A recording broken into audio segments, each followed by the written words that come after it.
ಹುಟ್ಟಿದ ಈ ಊರು, ಮಾತು ಕಲಿತ ತವರೂರು.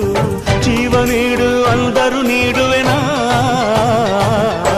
ಹೇರುಕಮ್ಮ ನಮ್ಮ ಊರ ಊರಮ್ಮ, ಹೇರುಕಮ್ಮ ನಮ್ಮ ಮಾತೆ ಮಾತಮ್ಮ.